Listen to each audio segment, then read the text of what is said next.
গতকাল একই দিনে দুটো বড় ঘটনা ঘটেছে। ফলে দুটো ঘটনাই খুব বিস্তারিত আলোচনার স্কোপ তৈরি হয়নি। একটা হচ্ছে আয়নাঘর পরিদর্শন করেছেন আমাদের প্রধান উপদেষ্টা, সেটা নিয়ে নানান রকম অসন্তোষ, বিতর্ক ছিল, ক্ষুব্ধতা ছিল আওয়ামী লীগের ওপরে। আরেকটা হচ্ছে জাতিসংঘের মানবাধিকার হাই কমিশন বাংলাদেশে এসে যে তদন্ত করেছেন তার রিপোর্ট প্রকাশিত হয়েছে। সেটা নিয়ে এবার একটু কথা বলতে চাই। আয়নাঘর নিয়ে গতকালই কথা বলা হয়েছে। একটা জিনিস মানে শুরুতে বলে রাখা ভালো, মানে এই রিপোর্টে থাকা কোনো তথ্য কি আমরা জানতাম না, কোনো তথ্য। আমি রিপোর্টটার বিভিন্ন জায়গায় তাদের সারসংক্ষেপ আছে, বিভিন্ন পত্রপত্রিকা যা যা এনেছে সেটা দেখলাম। আমি রিপোর্টটা পাওয়া যায় ওয়েবসাইটে, 114 পৃষ্ঠা সম্ভবত ডাউনলোড করেছি, এখনও পড়তে শুরু করিনি, পড়তে শুরু করব নিশ্চয়ই, এবং তখন কিছু ফাইন্ডিং থাকলে আমি আবার কথা বলবো। কিন্তু সারাংশ যেটা আছে অলমোস্ট নতুন কিছু নেই, কিন্তু এটা একটা মানে বিরাট একটা রিপোর্ট, আমরা বিরাট একটা ঘটনা বলবো।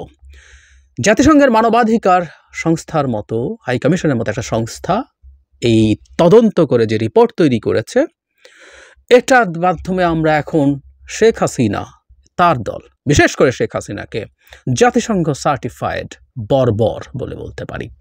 তাকে আমরা চিনি, তার অধীনে আমরা দীর্ঘ সময় বসবাস করেছি, এই দেশে বসবাস করেছি। তিনি কি করেন, 15 বছর ধরে কি করেছেন, তারপর জুলাই আগস্টের কথা তো বাদই দেয়া গেল। তো সব যদি একত্র করি, নতুন যে ঘটনাটা ঘটলো, জাতিসংঘ সার্টিফাই করেছে তাকে, তার দলকে। ফলে এর একটা বিরাট ইমপ্লিকেশন আছে, সেটাই আসলে বিরাট ব্যাপার। আমরা সেই জায়গায় আসবো, ইমপ্লিকেশনটা কি, এবং তাতে শেখ হাসিনা এখন যা করছেন, ভারতে যেভাবে আছেন, সেটার খুব বেশি পরিবর্তন হবে কিনা সেটাও আলোচনা করব। রিপোর্ট থেকে কিছু অংশ আমি বিবিসি বাংলা থেকে একটু পড়ছি। রিপোর্টের যে জাতিসংঘ হাইকমিশন বলছে, এই বিশ্বাস করার ভিত্তি আছে যে 15 জুলাই থেকে 5 আগস্ট পর্যন্ত সাবেক সরকার এবং এর নিরাপত্তা ও গোয়েন্দা কাঠামো আওয়ামী লীগের সহিংস গোষ্ঠীগুলোর সঙ্গে একত্রিত হয়ে মারাত্মক মানবাধিকার লঙ্ঘনের সাথে পদ্ধতিগতভাবে সিস্টেম্যাটিকলি জড়িয়ে পড়েছিল। খুব জরুরি, হুট করে হয়েছে না, পরিকল্পিত, ক্রমাগত তারা এই কাজটা করেছে। এর মধ্যে রয়েছে কয়েকশো বিচার বহির্ভূত হত্যাকাণ্ড, হাজার হাজার বিক্ষোভকারীকে মারাত্মক শারীরিক নিপীড়ন ও বল প্রয়োগ, ব্যাপক হারে নির্বিচারে গ্রেপ্তার ও আটক, নির্যাতন সহ বিভিন্ন ধরনের নিপীড়ন। OHCHR মনে করে, মানে জাতিসংঘের মানবাধিকার হাই কমিশন মনে করে, রাজনৈতিক নেতৃত্ব, নিরাপত্তা বিভাগের সিনিয়র অংশ এবং গোয়েন্দা কর্মকর্তাদের জ্ঞাতে, সমন্বয়ে ও নির্দেশনায় এসব মানবাধিকার লঙ্ঘনের ঘটনা ঘটেছে। খুব সোজা সাপটা কথা। তাহলে রাজনৈতিক নেতৃত্ব, নিরাপত্তা বিভাগের সিনিয়র অংশ এবং গোয়েন্দা কর্মকর্তাদের, তারা জানতেন, তারা সমন্বয় করেছেন এবং তারা নির্দেশনা দিয়েছেন, মানে একদম স্পষ্ট। এরপর বলা হয়েছে বিজিবি, র্যাব, ডিজিএফআই, পুলিশ ও গোয়েন্দা সংস্থাগুলোকে সরাসরি অপারেশনের বিষয়ে আদেশ ও অন্যান্য নির্দেশনা দিয়েছিলেন রাজনৈতিক নেতৃত্ব, যা তাদের বিক্ষোভকারী ও অন্যান্য বেসামরিক নাগরিকদের বিরুদ্ধে মারাত্মক মানবাধিকার লঙ্ঘনে জড়িত করেছিল। এসবের মধ্যে বিচার বহির্ভূত হত্যাকাণ্ড এবং নির্বিচারে গ্রেফতারের ঘটনা আছে। এরপর মানে অবিশ্বাস্য একটা তথ্য, যেটা আমরা এত আমাদের দেশে মিডিয়াতে দেখিনি, কিন্তু আমরা ওইটা দেখেছিলাম। আমি একটু পড়ি, তাহলে আমাদের মনে পড়বে। এরকম অনেক ভিডিও এখন ঘুরে বেড়াচ্ছে। রিপোর্টে বলা হয়, বাংলাদেশ পুলিশের পক্ষ থেকে আওয়ামী লীগ ও আওয়ামী লীগের সহযোগী সংগঠনের 95 সদস্যের নাম এবং তাদের ভূমিকা ছিল বিস্তারিত বিবরণ সরবরাহ করা হয়েছে। পুলিশের মতে এসব ব্যক্তিরাই বিক্ষোভের সময় সহিংস হামলায় ব্যবহারের জন্য নাগরিকদের অস্ত্র সরবরাহ করেছিল। যাদের অস্ত্র সরবরাহ করেছিল তাদের মধ্যে 10 জন তখনকার সংসদ সদস্য, 14 জন আওয়ামী লীগের স্থানীয় পর্যায়ের নেতা, 16 জন যুবলীগ, 16 জন ছাত্রলীগ এবং 7 জন পুলিশ সদস্য রয়েছে। একটা জিনিস খুব ইম্পর্টেন্ট, আমরা দেখেছি এরকম ভিডিও যেখানে আওয়ামী লীগের পান্ডাদের হাতে অত্যন্ত ভারী অস্ত্র ছিল, পিস্তল হাতে প্রচুর আওয়ামী লীগের পান্ডারা গুলি করছে, ভিডিও তো আছেই। অ্যাসল্ট রাইফেলের মতো বন্দুক হাতেও আওয়ামী লীগের লোকজন ছিল, এগুলো পুলিশ তুলে দিয়েছে। রিপোর্টে বলা হচ্ছে, পুলিশ ও অন্য নিরাপত্তা বাহিনীগুলোর দ্বারা শিশুরা টার্গেট কিলিংয়ের শিকার হয়েছে। খেয়াল করি, আমরা যখন প্রচুর গোলাগুলি হচ্ছে, কোনো গুলি গিয়ে কারো গায়ে লাগতে পারে, যেটাকে আমরা ক্রস ফায়ার বলি, ক্রস ফায়ারে পড়া, অথবা যেহেতু অ্যাসল্ট রাইফেল ব্যবহার করা হচ্ছে, এগুলো রেঞ্জ অনেক, আপনার কাছে টার্গেট মিস করার পর এটা 500-600 মিটার দূরে লেথাল থাকে, মানে এটা এফেক্টিভ রেঞ্জ, লেথাল আরও বেশি দূরে থাকে, 1-1.5 কিলোমিটার পর্যন্ত। এভাবে না, টার্গেট কিলিং করা হয়েছে শিশুদেরকে। এবং আমি একটা ডেটায় দেখলাম 12 থেকে 13% হচ্ছে শিশু। টোটাল মৃত্যুর সংখ্যা 1400, এর মধ্যে 12 থেকে 13% শিশু। এবং আরেকটা ডেটা একটু দিয়ে রাখা দরকার, লেথাল ওয়েপন ব্যবহার করে হত্যার উদ্দেশ্যে গুলি করা হয়েছে, যেটা ফরেন্সিক করে তারা বলছেন সেটা প্রায় 3/4।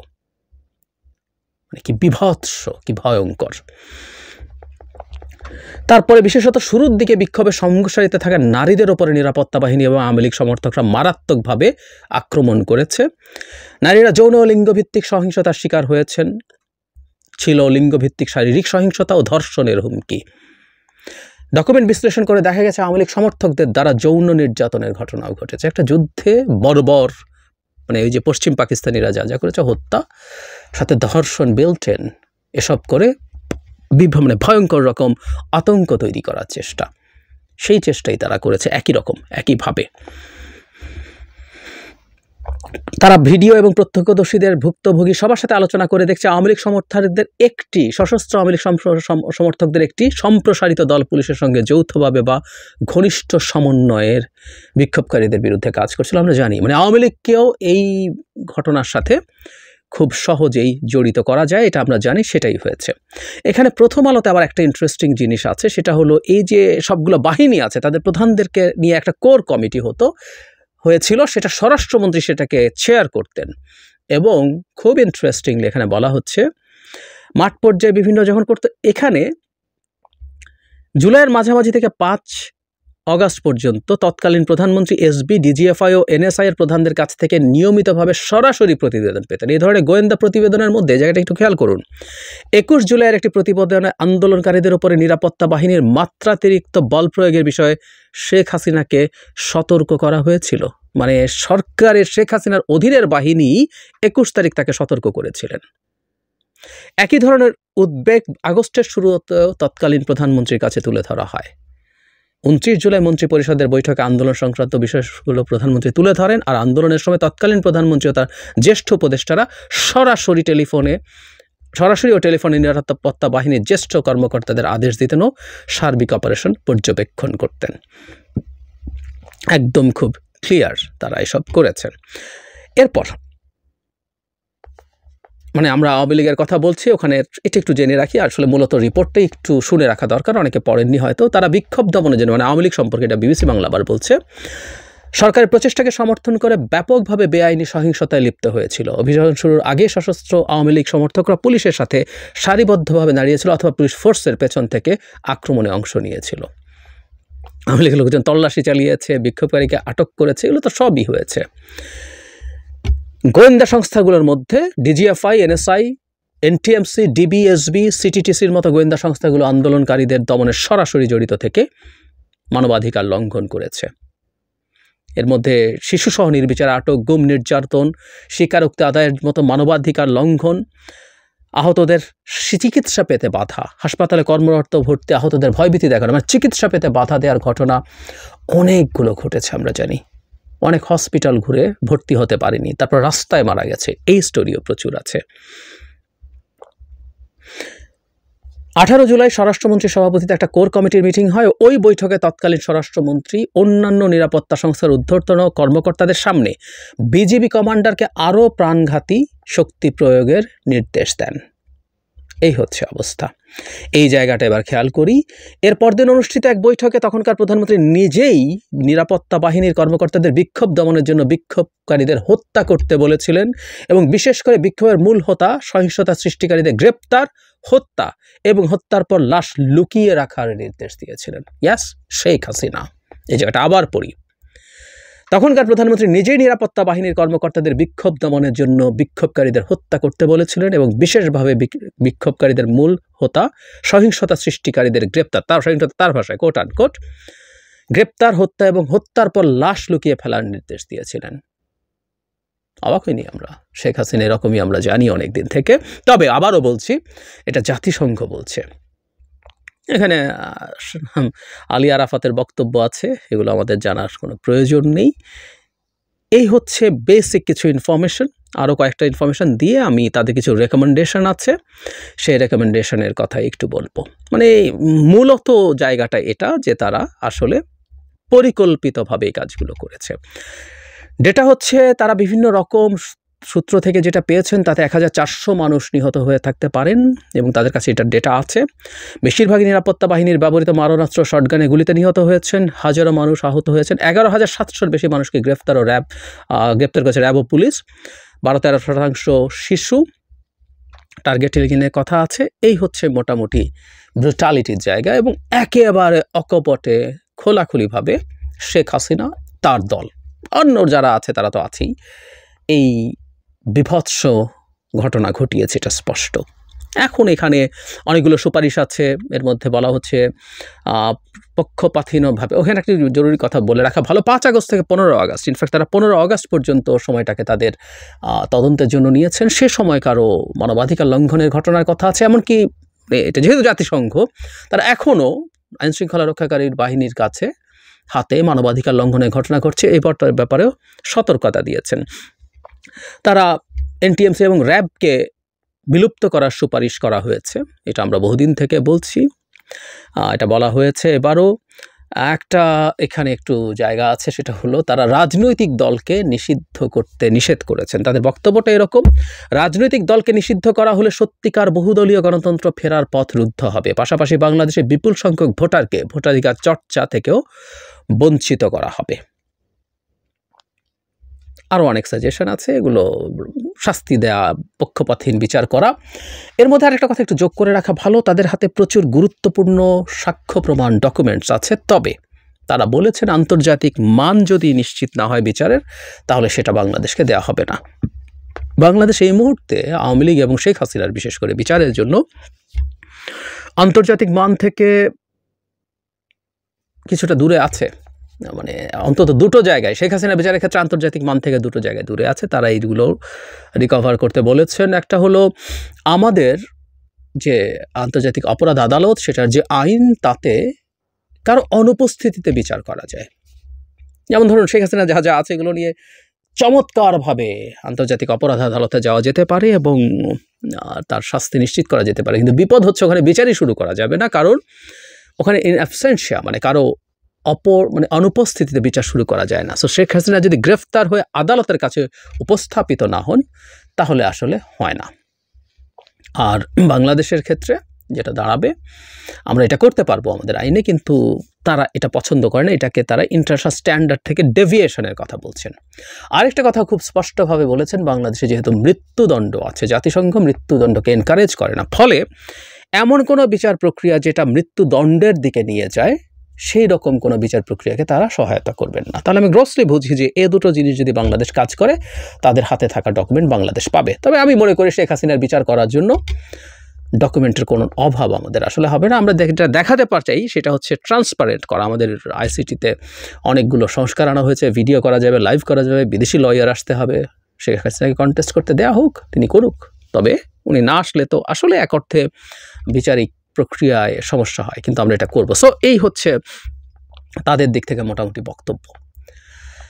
এবার এটাকে আমরা কিভাবে দেখব? শেখ হাসিনার রাজনৈতিক ভবিষ্যতের সাথে সম্পর্ক কি? মানে কেউ কেউ মনে করছেন এটার মাধ্যমে শেখ হাসিনার রাজনৈতিক ভবিষ্যৎ শেষ হয়ে গেল। আমি ওভাবে দেখি না, কারণ জাতিসংঘের মতো একটা প্রতিষ্ঠান বলার একটা ইন্টারন্যাশনাল ইমপ্লিকেশন আছে টু সাম এক্সটেন্ট। বাংলাদেশে উনি যা যা করেছেন, যা যা করেন, এগুলো আসলে আমরা জানি এবং আমরা কনভিন্স যে উনি এটা করেন। মানে জাতিসংঘ বলার আগে আমরা যেসব তথ্য পেয়েছি, যা দেখেছি ভিডিওতে, মানে শেখ হাসিনা কপাল খারাপ, এই যুগটা হাতে হাতে ফোন থাকার যুগ, প্রত্যেকেই সাংবাদিক, যে পরিমাণ ডেটা রেখে গেছেন, এই ডেটাই শেখ হাসিনার দলকে যদি নিষিদ্ধ নাও হয়, তাত্ত্বিকভাবে বলছি, অনেক কিছু করে ফেলবে। কিন্তু যেটা বলছিলাম, গ্লোবাল একটা ইম্প্যাক্ট আছে। আমরা যখনই বলছি সারা পৃথিবীও জানে, তারাও প্রচুর এসব দেখছে, কিন্তু জাতিসংঘের মতো একটা সংস্থা যখন দীর্ঘ সময় নিয়ে, তারা বাংলাদেশে অনেকগুলো জেলায় গেছেন, কয়েক মাস ধরে থেকেছেন, অসংখ্য মানুষের সাথে, বিভিন্ন জায়গার মানুষের সাথে কথা বলে তারা এই রিপোর্ট তৈরি করেছেন, ফলে এটার একটা বিরাট গুরুত্ব গ্লোবালি আছে। ফলে এটা আমরা বলতে পারি ভারতের ওপরে চাপ বাড়বে শেখ হাসিনাকে তার আশ্রয় দিয়ে রাখার ক্ষেত্রে, ভারতের উপরে চাপ বাড়বে এবং ভারতের কাছে এই চাপ এখন আমরা আরও স্ট্রংলি দিতে পারবো বাই শোয়িং ইউএনস ইনভেস্টিগেশন, সেটা আমরা করতে পারবো, বা অন্য কোনো দেশকে দিয়েও এই কাজটা করা যেতে পারে। কিন্তু ভারত কি শুনবে ওটা? আগেও বলেছি ভারত এটা অ্যাফোর্ড করতে পারে না। ভারত শেখ হাসিনাকে বাংলাদেশে পাঠাবে বলে আমি বিশ্বাস করি না এই চাপের ফলে। তবে শেখ হাসিনার এই যে হুমকি ধামকি, আক্রমণাত্মক কথা, তার মিথ্যাচার, তার উস্কানি, এই জিনিসগুলো কম হওয়ার কিছুটা হলেও সম্ভাবনা আছে বলে আমার মনে হয়। সো ওখানে কিছুটা ঘটনা ঘটতে পারে। আর আওয়ামী লীগের যারা লোকজন আছে, যারা এতদিন ধরে আওয়ামী লীগের পক্ষে কথা বলছিল, শোরগোল করছিল, ভিড়ের মধ্যে থেকে বিএনপি জামাতের লোকরাই অন্য মানুষকে হত্যা করেছে, এজেন্টরা হত্যা করেছে, আমেরিকান লোকজন এসে হত্যা করেছে, তাদের এই ন্যারেটিভ তারা এখনও চালিয়ে যাবে জাতিসংঘের পরও। এবং জাতিসংঘকে নিয়ে অভিযোগ তোলার তো সুযোগ আছে, জাতিসংঘ ওটা করেছে, সো ওকে কেন বিশ্বাস করব? জাতিসংঘ ফালতু। যে আইসিসির কথা ফলকার তুর্ক, যে জাতিসংঘের মানবাধিকার হাই কমিশনার বলছেন, সেটাকেও তুড়ি মেরে উড়িয়ে দেওয়া যায়। আওয়ামী লীগের এখনকার প্রিয় প্রেসিডেন্ট, তারা পারলে তাকেই প্রেসিডেন্ট বানায়। ডোনাল্ড ট্রাম্প তো আইসিসি থেকে আইসিসির বিরুদ্ধে অ্যাকশন নিচ্ছেন, স্যাংশন দিচ্ছেন, সো আইসিসি তো ফালতু, এসব নানান রকম কথা বলা যেতে পারে। সো তারা এগুলো বলার চেষ্টা করবে। দিনের শেষে আমাদের লাভ এটা, তার আগে একটু আমাদের অন্তর্বর্তীকালীন সরকারকে গভীরভাবে ধন্যবাদ এবং অভিনন্দন জানাতে চাই। চমৎকার একটা সিদ্ধান্ত তারা নিয়েছেন। এই ডকুমেন্টেশনটা আমাদের জন্য খুবই দরকার ছিল।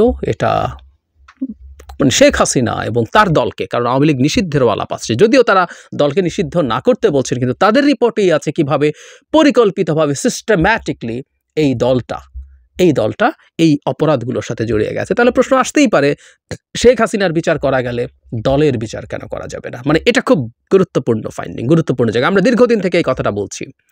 পরিকল্পিতভাবে তার দল এই ক্রিমিনাল অফেন্সের সাথে জড়িত ছিল, শুধু সরকারের গোয়েন্দা সংস্থা বা বাহিনী না। সো এই হচ্ছে ফাইন্ডিং, পুরনো জিনিস, কিন্তু অত্যন্ত কনক্রিট একটা সলিড ভিত্তির ওপর এখন এটা দাঁড়ালো। দুর্দান্ত একটা রিপোর্ট, আমাদের কাজে নিশ্চয়ই লাগবে।